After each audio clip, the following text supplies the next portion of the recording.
en esta noche de un tema que realmente me ha impactado y que tenemos que hablar de vez en cuando. Hay casos que ocurren en la iglesia, en el pueblo de Dios, que son difíciles y que son a veces difícil para uno aceptar. En esta noche quisiéramos hablar de la disciplina, amonestación, reprensión, castigo y restauración. La disciplina es la obediencia y orden a normas y leyes. Este es un país de disciplina, no como nuestro país, que las cosas andan así como dice, en desorden. La amonestación es advertir a una persona que ha hecho algo reprensible para que se enmiende. La reprensión es censurar, amonestar, recriminar y regañar. El castigo es la pena impuesta por delito o falta. Y la restauración es restablecer, recuperar su antigua función o prestigio. Y esa es la principal función de nosotros cristianos. Cuando una persona cae, cuando una persona se descarría, es la restauración. Nosotros no podemos hacer leña de árbol caído. Nuestro móvil, nuestro rol es restaurar, darle seguimiento, ayudar a esa persona, porque nosotros podemos fallar. Dice Gálatas que nosotros podemos fallar. Dice Gálatas 6:1, vamos a leerlo.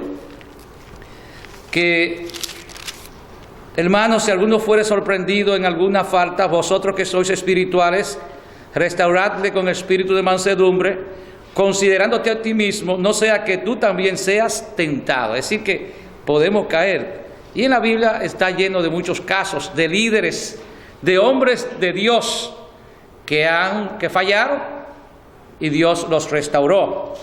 Por ejemplo, en el Antiguo Testamento tenemos el caso de Adán y Eva, que fueron nuestros primeros padres, y pecaron, fueron sacados del huerto del Edén, pero Dios le dio la manera de restaurarlos a ellos. En el mundo antediluviano, el Señor Dios le dijo a Noé que construyera el arca, le hizo la advertencia a los pobladores, según dicen que Noé duró 120 años predicando, pero no escucharon las advertencias. Vino el castigo, vino todas esas pruebas. Tenemos también un caso de María, la hermana de Moisés. Tanto María como Aarón murmuraron de Moisés y Dios le dijo que estaba mal eso y le trajo como consecuencia la lepra. Y tuvo que durar 7 días fuera del campamento. Eso está en Números capítulo 11. Y luego la restauró. Y Moisés, yo siempre me pregunto, un hombre de Dios, que Dios le hablaba cara a cara, que hizo todo lo indecible, sufrió tantas vejaciones, tuvo que tener una paciencia tremenda para guiar al pueblo de Israel a la tierra prometida, y no pudo entrar simplemente porque Dios le dijo que no, que le hablara la piedra, y él la golpeó. Se airó en un momento, y Dios, que no es hombre para mentir, y Dios que es recto, dice que no pudo entrar a la tierra prometida, la vio de lejos. Y el pueblo de Israel, con esa idolatría, Dios le castigó con el cautiverio, y cada día y cada vez quería los restaurar. Por ejemplo, en Jueces era un ciclo, se arrepentían y volvían de nuevo a la idolatría, y Dios lo perdonaba, y así sucesivamente. Pero en el Nuevo Testamento me quiero centralizar en un personaje, el líder más importante del cristianismo antes de Pablo. Me refiero al apóstol Pedro. Y vamos a hablar de la negación y la restauración del apóstol Pedro. Pedro, un líder de los apóstoles, como dijimos, en primer lugar era pescador y fue llamado pescador. Ese era su trabajo, y luego fue llamado a ser pescador de hombres. Yo quisiera que me ayudaran con las citas. Vamos a buscar en Lucas capítulo 5, verso 10. Lucas capítulo 5, verso 10. Y asimismo de Jacob y Juan, hijo de Zebedeo, que eran compañeros de Simón. Pero Jesús dijo a Simón: no temas, desde ahora serás pescador de hombres. Es decir, la función era predicar la palabra de Dios y ganar almas para Cristo. En segundo lugar, Pedro reconoció al Señor como Mesías, y eso lo podemos ver en Mateo capítulo 16, verso 16. Mateo 16, verso 16.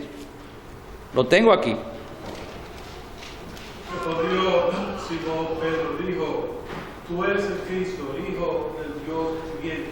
Es decir, que él reconoció que Jesucristo es el Hijo del Dios viviente. Y también en Lucas 5:8, vamos a ver qué dijo Pedro acerca de nuestro Señor y Salvador Jesucristo. Lucas 5:8. Viendo esto, Simón Pedro cayó de rodillas ante Jesús diciendo: apártate de mí, Señor, porque soy hombre pecador. Sabía que Jesucristo era el Señor, el Mesías, y que él era un pecador. En Juan 6:68 y 69 dice así: le respondió Simón Pedro: Señor, ¿a quién iremos? Tú tienes palabra de vida eterna, y nosotros hemos creído y conocemos que tú eres el Cristo, el Hijo del Dios viviente. Es decir, que él reconoció y sabía que al que él seguía era el Mesías, el Salvador del mundo, el enviado de Dios. Pero este hombre, aparte de ser llamado para ser pescador de hombres y haber reconocido al Señor Jesucristo como el Mesías, como el Salvador, también fue usado por Satanás.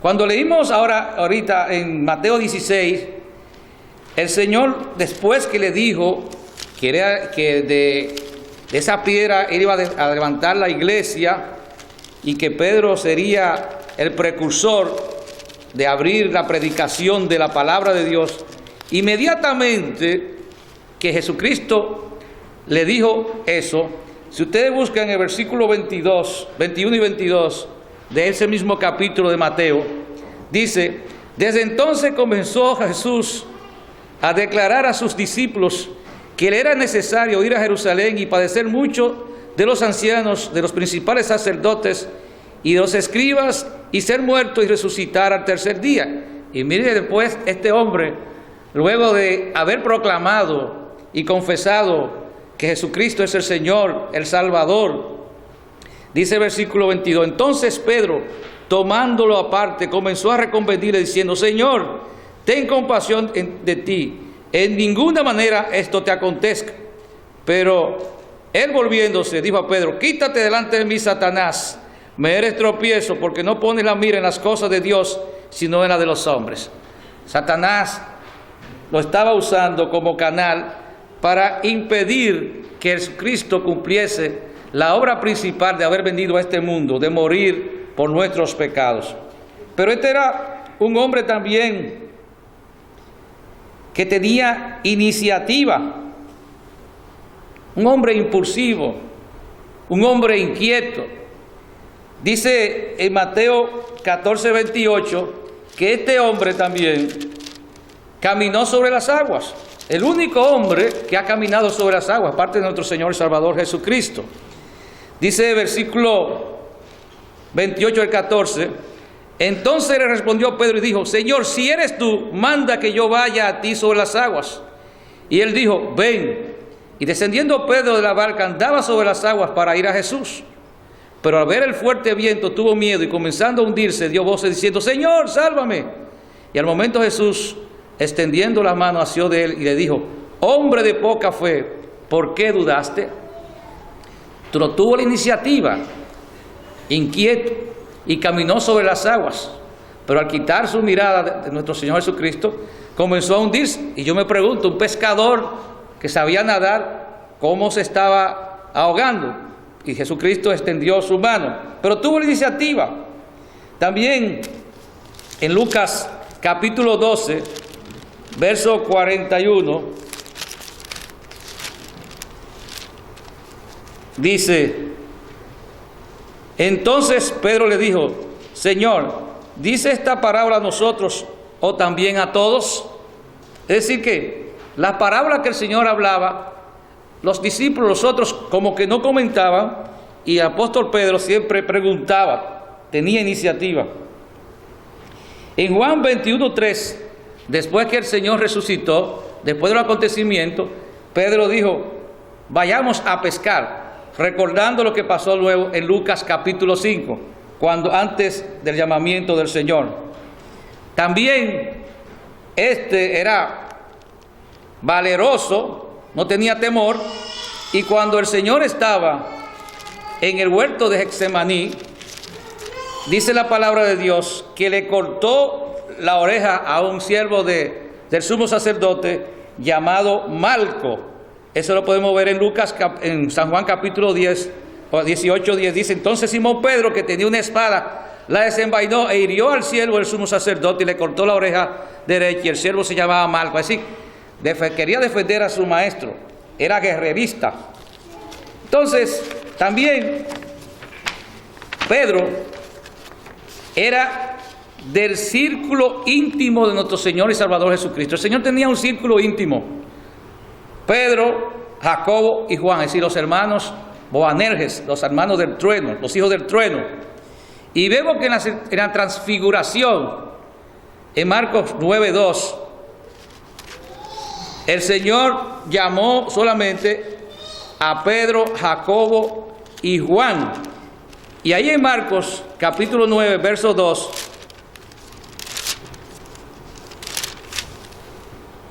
también 6 días después, Jesús tomó a Pedro, Jacobo y a Juan y los llevó aparte solos a un monte alto y se transfiguró delante de ellos. Es decir, que el Señor tenía ese círculo íntimo, no es que tenía al menos los otros, sino que tenía esa confianza, como tenemos algunos de nosotros, más intimidad con algunos hermanos, con otras personas, y compartimos para así resolver situaciones.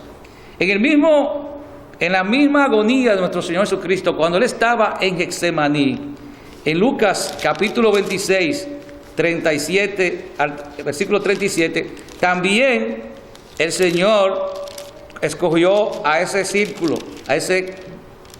círculo íntimo, mejor dicho, Mateo 26, Lucas no llega a 26, Mateo 26,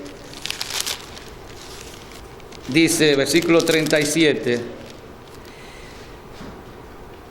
vamos a leer el versículo 36. Entonces llegó Jesús con ellos a un lugar que se llama Getsemaní y dijo a sus discípulos: sentaos aquí entre tanto que voy allí y oro. Y tomando a Pedro y a los 2 hijos de Zebedeo, comenzó a entristecerse y a angustiarse en gran manera. Pero antes de la negación de Pedro, que es un momento importante de la vida de él, donde prácticamente él, al negar a su Señor, al negar a Jesucristo, prácticamente él se inmutó, se hizo que su vida, su relación con Jesucristo fuese puesta en entredicho. Pedro tenía una confianza excesiva en sí mismo, al punto que no hizo caso de la advertencia de Jesús. Eso lo podemos ver ahí en Mateo 26, 33. El Señor le dijo a Pedro que iba a negarle. Dice: respondiendo Pedro le dijo: aunque todos se escandalizasen de ti, yo nunca me escandalizaré. Jesús le dijo: de cierto te digo que esta noche antes que el gallo cante me negarás 3 veces. Pedro le dijo, aunque me sea necesario morir contigo, no te negaré. Y todos los discípulos dijeron lo mismo. Es decir, que él tenía una confianza excesiva en sí mismo, al punto que no hizo caso de la advertencia de nuestro Señor Jesucristo. Y él había entendido que el Señor Jesucristo conoce los pensamientos y es Dios y es omnisciente, omnipresente, y le estaba advirtiendo que él iba a negarlo. Y él mismo decía que no, que él iba a entregar si era posible su vida y que no lo iba a negar. Pedro también se mezcló con los enemigos de Cristo, identificándose con ellos. Dice Marcos 14:54 que él se sentó con los alguaciles para calentarse en el fuego. Es decir, que este hombre, seguidor de Cristo, se identificó con ellos en esa debilidad. Además, no ejerció la vigilancia en oración que el Señor le recomendó. En Marcos 14:37 y 38, el Señor Jesucristo le dijo, velad y orad para que no entréis en tentación. Y ellos se descuidaron. Cuando vino la multitud, apresaron a nuestro Señor Jesucristo. Tampoco Pedro no entendió la naturaleza de la batalla que se estaba librando y usó las armas de la carne para pelear, como leímos en Juan 18:10, cuando le cortó la oreja. Entonces, la primera negación, Marcos 14:68, él negó su condición de discípulo. Estamos viendo los pasos de la caída de Pedro, un hombre de Dios, un hombre que estuvo de tú a tú con el Señor Jesucristo, y que Jesucristo le enseñó todos los pormenores de las cosas para seguir guiando la iglesia de Dios. Dice Marcos 14:68.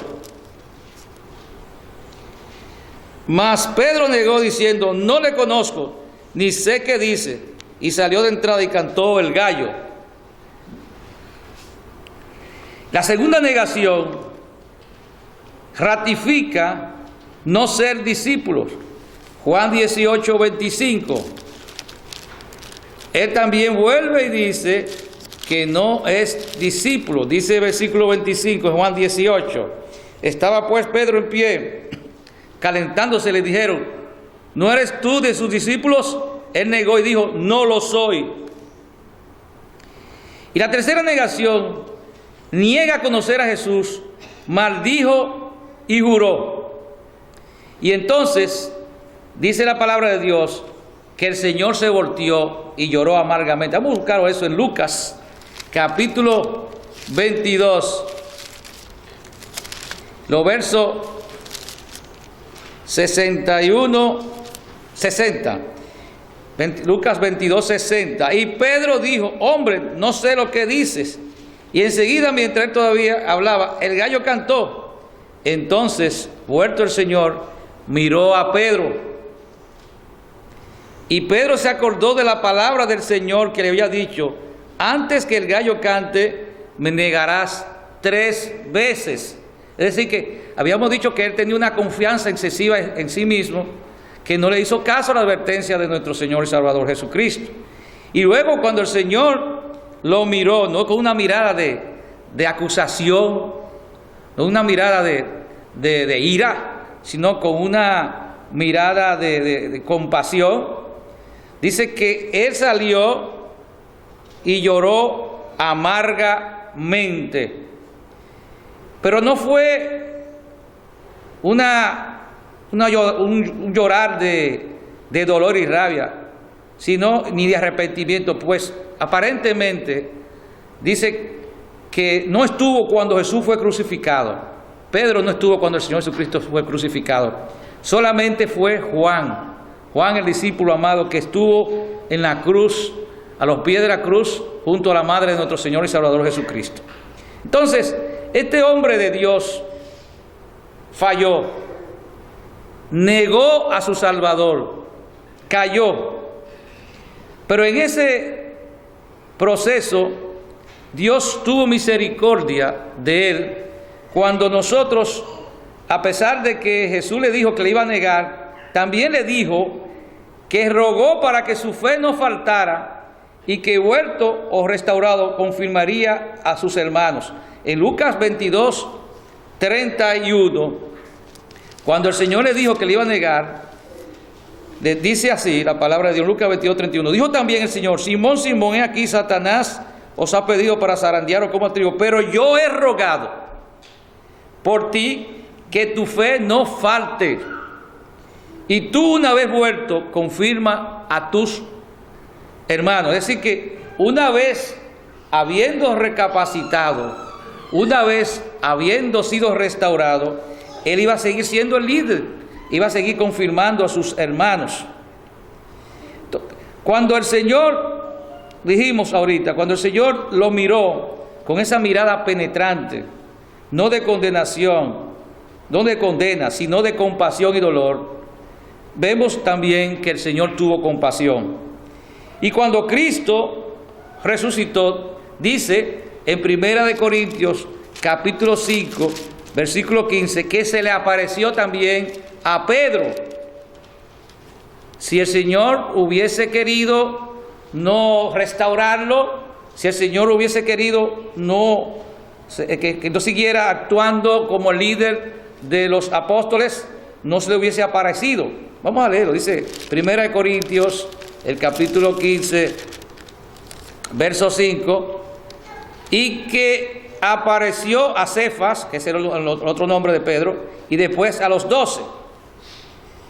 Entonces, eso indica que el Señor tenía un espíritu de restauración y reconciliación, y lo hizo de una manera privada. También Pedro estaba con los 10 apóstoles que fueron a Galilea, como dijo el Señor en Mateo 28, 10. Pedro, junto con 6 discípulos, vuelven a su trabajo anterior de pescadores. Se lo vemos en Juan 21, del 1 al 13, después que el Señor ya se le había aparecido. No entendemos por qué Pedro vuelve otra vez y le dice a sus discípulos. Después de esto, Jesús se manifestó otra vez a sus discípulos junto al mar de Tiberia, y se manifestó de esta manera. Estaban juntos Simón Pedro, Tomás, llamado el Dídimo, Natanael de Caná de Galilea, los hijos de Zebedeo, y otros 2 de sus discípulos. Y entonces Simón Pedro, siendo el líder, les dijo: voy a pescar. Ellos le dijeron: vamos nosotros también contigo. Fueron y entraron en una barca, y aquella noche no pescaron nada, recordándonos de Lucas capítulo 5, cuando no habían pescado nada y el Señor les dijo que tiraran la red. Y después que tiró los apóstoles la red y trajeron tantos peces que las redes se rompían, Pedro se hincó y le dijo: Señor, ahora reconozco que tú eres Dios. Pero Jesucristo, vimos que aunque se le apareció en privado a Pedro, como dice Lucas, 1 Corintios capítulo 15, verso 5, hizo una restauración pública a Pedro. Pedro lo negó públicamente al Señor, y el Señor hizo una restauración pública ahí en Juan capítulo 21, delante de aquellos apóstoles. Y dice el versículo 15 de Juan 21, Juan 21, 15.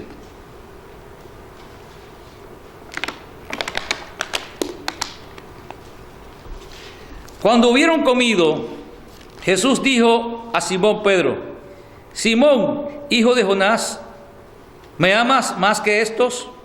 Le respondió: sí, Señor, tú sabes que te amo. Él le dijo: apacienta mis corderos. Volvió a decirle la segunda vez: Simón, hijo de Jonás, ¿me amas? Pedro le respondió: sí, Señor, tú sabes que te amo. Le dijo: pastorea mis ovejas. Le dijo la tercera vez: Simón, hijo de Jonás, ¿me amas? Pedro se entristeció de que le dijera la tercera vez: ¿me amas? Y respondió: Señor, tú lo sabes todo, tú sabes que te amo. Jesús le dijo: apacienta mis ovejas. En la primera parte, el Señor le dice a Simón ¿me amas más que estos? ¿Me amas? Agapao, una forma de amor noble, desinteresado. Y Pedro le responde, te quiero, fileo, afecto, amistad. Y Jesucristo le dice, apacienta mis corderos, que son las ovejitas menores de 1 año, los nuevos creyentes, los jóvenes. Por eso Pedro, en primera de Pedro 5:5, habla de acerca de los jóvenes. Dice, igualmente jóvenes, está sujeto a los ancianos, y todos sumisos a unos a otros, revestidos de humildad, porque Dios resiste a los soberbios y da gracia a los humildes. La segunda expresión de nuestro Señor Jesucristo volvió a decir la segunda vez, Simón, hijo de Jonás, ¿me amas? Es decir, ¿me amas, agapao? Y Pedro le dijo, te quiero, fileo. Y el Señor Jesucristo, en vez de decir apacienta mis corderos, dice, pastorea mis ovejas. Es decir, una función de los ancianos, de los pastores, pastorear, cuidar a las ovejas, a los miembros de la iglesia, a los hijos de Dios. En tercer lugar, el Señor le dijo, Simón, hijo de Jonás, ¿me amas? Es decir, entonces en vez de decirle un amor ágape, le dice, me quiere, fileo. Y entonces Pedro ahí reaccionó y dice, te amo, ágape. Entonces el Señor le dice, apacienta, dar alimentos a mis ovejas. Tantas veces que Pedro negó al Señor, las mismas veces el Señor le confirmó su confianza. Así obra la misericordia de Jesús. Entonces, hermanos, este hombre, un líder, el líder de los apóstoles, falló, cayó. Y muchos de nosotros fallamos. Y a veces nosotros no tenemos la capacidad de restaurar. No tenemos la capacidad de buscar a esas personas que están descuidadas, que se han descarriado, que han caído. Y como leímos en Gálatas 6:1, no estamos exentos, hermanos. No somos, no tenemos nosotros, no somos Superman de no fallar. Hay una palabrita que allá los políticos la usan allá en República Dominicana, que están blindados. Que están blindados. Nosotros no estamos blindados porque somos malos y pecadores. Fallamos. El Antiguo Testamento está lleno. ¿Y qué de David? David, que dice la Biblia que era conforme al corazón de Dios. Adúltero, homicida, mentiroso. Abraham habló mentira. Elías fue sujeto a pasiones y debilidades. Y otros tantos líderes de Israel y también de la iglesia. Entonces, Dios disciplina al cristiano cuando falla, pero lo restaura cuando confiesa y se aparta del pecado. Dice Proverbio 28:13, el que cubre su pecado no prosperará, mas el que lo confiesa y se aparta de él alcanzará misericordia. Y dice la Biblia también en Proverbios que con misericordia se corrige el pecado, se restaura al hombre que ha pecado. Entonces, si ustedes leen en Hebreos capítulo 12, dice que la disciplina está puesta para el beneficio de nosotros y que el rol de nosotros es restaurar. Dice Hebreos capítulo 12:7, si soportáis la disciplina, Dios os trata como a hijos, porque ¿qué hijo es aquel a quien el Padre no disciplina? Pero si se os deja sin disciplina, de la cual todos han sido participantes, entonces sois bastardos y no hijos. Por otra parte, tuvimos a nuestros padres terrenales que nos disciplinaban y los venerábamos. Yo venero a mi mamá, a mi papá, que me disciplinaron e hicieron que fuera por lo menos una persona decente. Porque, ¿por qué no obedeceremos mucho mejor al Padre de los Espíritus y viviremos? Y aquellos ciertamente por pocos días nos disciplinaban como a ellos les parecía, pero Dios, para lo que nos es provechoso, para que participemos de su santidad. Por eso es la disciplina, hermano, para que participemos de su santidad. El Señor no quiere que en la iglesia de Él haya pecados ocultos, que hayamos hermanos que estemos andando en desorden. Por eso hay que disciplinar muchas veces. Por eso cualquier hermano, no solamente los ancianos.